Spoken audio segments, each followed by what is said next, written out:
कभी कभी ना इतिहास एक ही वक्त में दो बिल्कुल अलग अलग हकीकतें लिखता है। एक तरफ होती है शांति की एक बहुत नाजुक सी उम्मीद और दूसरी तरफ युद्ध की कड़वी बेरहम सच्चाई। आज हम इसी विरोधाभास की कहानी को समझने वाले हैं।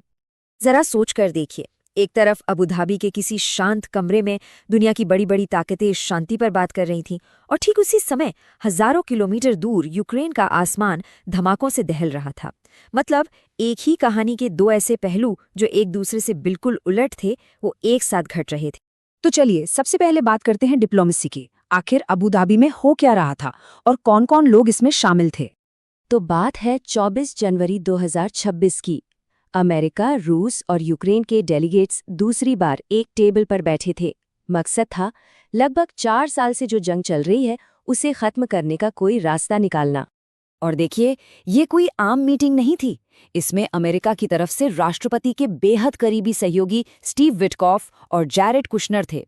यूक्रेन से उनके रक्षा मंत्री रुस्तम उमेरोव और खुफिया चीफ किरिलो बुदानोव, और रूस की तरफ से मिलिट्री इंटेलिजेंस के कुछ बड़े अधिकारी जिनके नाम सामने नहीं आए। मतलब बातचीत बहुत ही हाई लेवल पर हो रही थी। अच्छा, तो इन सारी बातचीत का सेंटर पॉइंट क्या था? वो था दी एंकरेज फॉर्मूला। ये दरअसल अमेरिका का दिया हुआ एक पीस प्लान है, एक तरह का खाका कि भाई शांति कैसे लाई जा सकती है। सारी बातचीत इसी के इर्द गिर्द घूम रही थी। और हाँ, ऑफिशियली तो सब कुछ बड़ा पॉजिटिव दिखाया जा रहा था। जो मेजबान देश था यूएई, उनके प्रवक्ता ने कहा कि बातचीत बहुत रचनात्मक और सकारात्मक माहौल में हो रही है। ऐसा लग रहा था कि शायद कोई हल निकल आए। लेकिन ठीक उसी वक्त जब डिप्लोमेसी के गलियारों में उम्मीद की बातें हो रही थीं, यूक्रेन में रात का अंधेरा एक भयानक हकीकत लेकर आया, और यहाँ से कहानी पूरी तरह पलट जाती है। क्रेमलिन की फौज ने 370 से ज्यादा ड्रोन लॉन्च किए हैं। और सिर्फ ड्रोन ही नहीं, उनके साथ साथ 21 मिसाइलें भी दागी गईं। ये कोई छोटा मोटा हमला नहीं था। इसे इस पूरे युद्ध के सबसे बड़े हवाई हमलों में से एक माना जा रहा है, और इसका निशाना खास तौर पर राजधानी कीव और उसके आसपास के उत्तरी इलाके थे। यूक्रेन के विदेश मंत्री ने जो कहा वो इस हमले की टाइमिंग पर सब कुछ साफ कर देता है। उन्होंने कहा कि ये मिसाइलें सिर्फ हमारे लोगों पर नहीं बल्कि बातचीत की मेज पर भी गिरी हैं। ये डिप्लोमेसी पर एक सीधा हमला था। अब इन मिलिट्री के आंकड़ों से हटकर हर हमले की एक इंसानी कीमत होती है। देखते हैं कि जमीन पर असल में हुआ क्या। ये सिर्फ नंबर्स नहीं है, ये लोगों की जिंदगी की कहानियां हैं। कीव में एक शख्स की मौत हुई, कई लोग घायल हुए। खार्किव में एक मैटरनिटी हॉस्पिटल को निशाना बनाया गया। सोचिए, वो जगह जहां नई जिंदगी शुरू होती है। और चर्नेहाइव में तो लगभग 3 लाख लोग अंधेरे में डूब गए। कुल मिलाकर पूरे यूक्रेन में 8 लाख से ज्यादा लोग बिना बिजली के थे। और ये सब तब हुआ जब बाहर का तापमान -8 डिग्री सेल्सियस था। कड़ाके की ठंड में बिना हीटिंग, बिना बिजली के रहना, ये अपने आप में एक भयानक मानवीय संकट था। अब ऐसे संकट में जाहिर है दुनिया से मदद भी आई।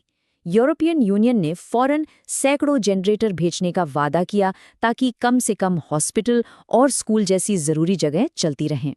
तो एक तरफ शांति की बातें, दूसरी तरफ भीषण हमले। सवाल यही उठता है कि अब आगे क्या डिप्लोमेसी का कोई भविष्य बचा भी है? और यही कहानी में एक और हैरान करने वाला मोड़ आता है। इतनी बड़ी तबाही के बाद भी दोनों तरफ से ये कन्फर्म किया गया कि बातचीत का दरवाज़ा बंद नहीं हुआ है। डिप्लोमैटिक कोशिशें जारी रहेंगी। अब सवाल ये है कि ऐसा क्यों? क्या ये हमले बातचीत की टेबल पर दबाव बनाने की एक क्रूर चाल है, या फिर रूस के अंदर ही अलग अलग ताकतें हैं जिनके मकसद भी अलग अलग हैं? तो आगे का प्लान क्या है, वो भी काफ़ी हद तक साफ है। अभी तो सारे डेलीगेट्स वापस जाकर अपने अपने नेताओं को ब्रीफ करेंगे, और फिर उम्मीद है कि 1 फरवरी को बातचीत का तीसरा दौर शुरू होगा। लेकिन हाँ, बातचीत जारी रखने का ये मतलब बिल्कुल नहीं कि जिम्मेदारी को भुला दिया गया है।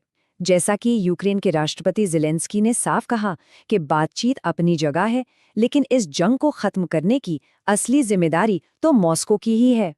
और यही बात हमें इस कहानी के सबसे बड़े सवाल पर लाकर छोड़ देती है कि जब बातचीत के मेज पर ही मिसाइलें बरस रही हों, तो क्या डिप्लोमेसी सच में जिंदा रह सकती है? इसका जवाब जो भी होगा, वही इस जंग का भविष्य तय करेगा।